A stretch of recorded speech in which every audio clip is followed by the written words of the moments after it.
ओम शांति सभी भाई बहनों को। आज बाबा की मुरली के महावाक्य हैं 21, 12, 25।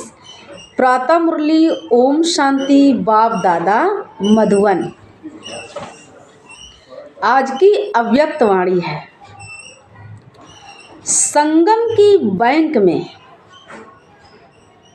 बाबा क्या कह रहे हैं? संगम की बैंक में साइलेंस की शक्ति यानी शांति की शक्ति और श्रेष्ठ कर्म जमा करो। संगम की बैंक में,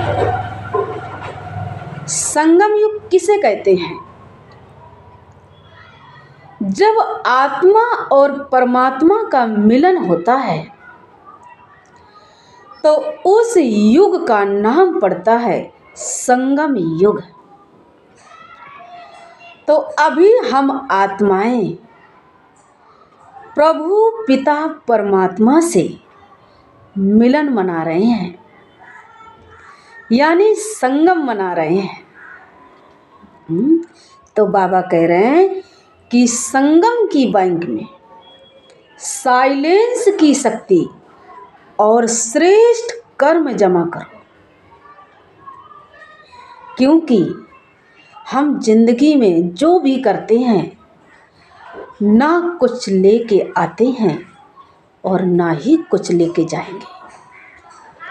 सिर्फ अगर जाएंगे तो हमारे कर्म हमारे साथ जाएंगे।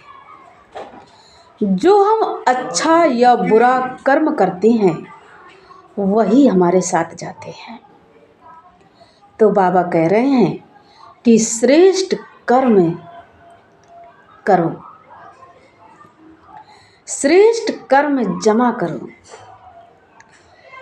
शिव मंत्र से मैंपन का परिवर्तन करो। शिव मंत्र से मैंपन का परिवर्तन करो। आज की मुरली का वरदान है सदा एकांत और सिमरण में, सदा एकांत और सिमरण में व्यस्त रहने वाले बेहद के वानप्रस्थी भाव। स्पष्टीकरण: वर्तमान समय की प्रमाण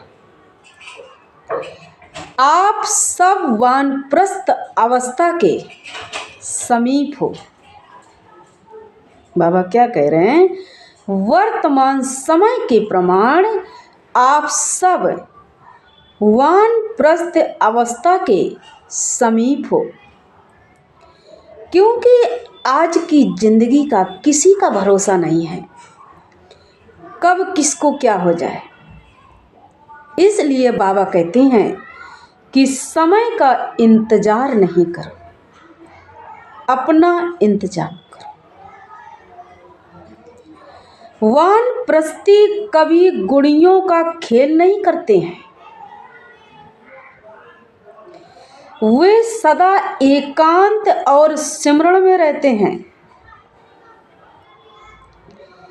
आप सब बेहद के वानप्रस्थी।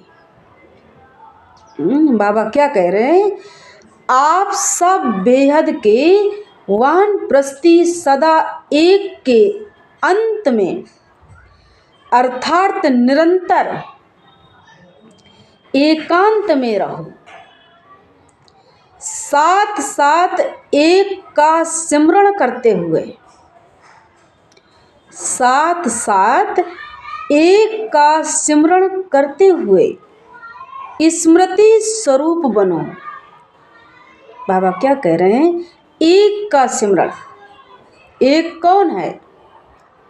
शिव बाबा परमात्मा, उसका सिमरण करो। तो बाबा कह रहे हैं निरंतर एकांत में रहो, साथ साथ एक का सिमरण करते हुए स्मृति स्वरूप बनो।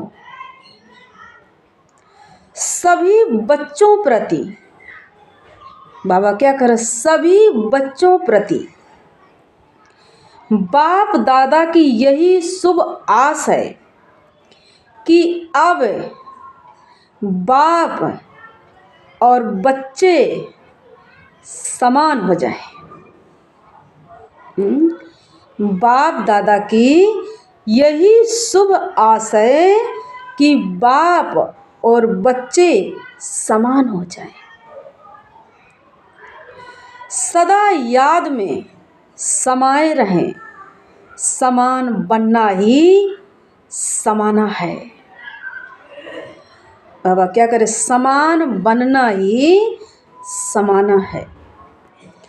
यही वानप्रस्थ स्थिति की निशानी है। आज का स्लोगन है, आप हिम्मत का एक कदम बढ़ाओ। लोग कहते हैं भगवान हमारी मदद नहीं करते हैं, लेकिन जब तक हम कदम नहीं बढ़ाएंगे तो आगे कैसे बढ़ेंगे? भगवान हमारी कैसे मदद करेंगे? वो तो हमारी करना चाहता है, लेकिन हम आगे नहीं बढ़ रहे हैं। तो बाबा क्या कह रहे हैं, आप हिम्मत का एक कदम बढ़ाओ तो भगवान 1000 कदमों से तुम्हारी मदद करेगा। तो बाप मदद के 1000 कदम बढ़ाएंगे। आप करके तो देखो, भगवान मदद करता है या नहीं। जब हम ही आगे नहीं बढ़ेंगे तो भगवान कैसे मदद करेंगे? इसलिए बाबा कहते आपका एक कदम और भगवान का 1000 कदम। जब हम एक कदम ईश्वर के नाम से रखते हैं तो परमात्मा 1000 कदमों से हमारी मदद करता है। अच्छा, ओम शांति।